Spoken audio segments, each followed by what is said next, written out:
Henrique, você estava acompanhando a minha conversa agora com o Alfredo, um caso bem polêmico e que levanta uma discussão bem, enfim, bem polêmica realmente sobre a transparência institucional, os limites da atuação do ministro do STF, enfim. Analisando as notas que foram divulgadas, acredito que a gente tem aí para soltar na tela, nenhuma delas, das notas que foram emitidas pelo ministro e pelo Galípolo, cita diretamente o Banco Master.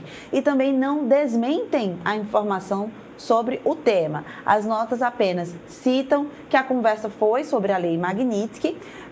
E aí eu te pergunto, Henrique, convenceu? Você realmente se sentiu seguro sobre os argumentos que foram colocados por Alexandre e Galípolo nesse caso? Boa noite, Raquel. Boa noite para quem está acompanhando a gente aqui no Povo News, segunda edição. É um caso muito delicado, para usar uma palavra que o nosso convidado usou algumas vezes ao longo da sua entrevista, porque de fato existe aí um ambiente, Raquel, muito perigoso, arriscado. Primeiro, porque trata-se de uma acusação muito grave, não é?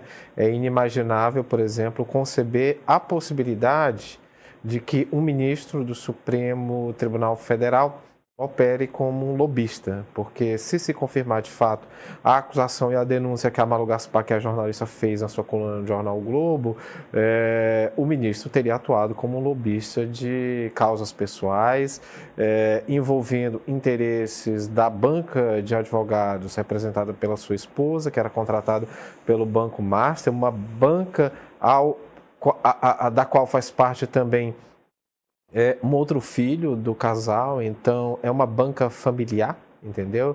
É um cenário desastroso. Se isso seria caso de impeachment, é uma outra discussão que envolve, inclusive, o ambiente político de 2026, né? E se de fato os presidentes da Câmara e do Senado estariam dispostos a enfrentar uma queda de braço duríssima com o Supremo Tribunal Federal em ano de eleição, né? Isso aí é outro ponto. Agora, restringindo aqui a análise só àquilo que a gente já sabe, aquilo que já foi divulgado, que é a reportagem da Malu Gaspar e as notas que foram publicadas, há uma série de dúvidas. Como você bem falou, por exemplo, uma delas é o fato de que nem o Moraes e nem o Galípolo, que é o presidente do Banco Central, citam expressamente ali o caso do Master, porque seria de se imaginar que tanto Moraes quanto o Galípolo dissessem logo na primeira linha que, olha, não houve qualquer tipo de discussão ou de conversa relacionada ao Banco Master.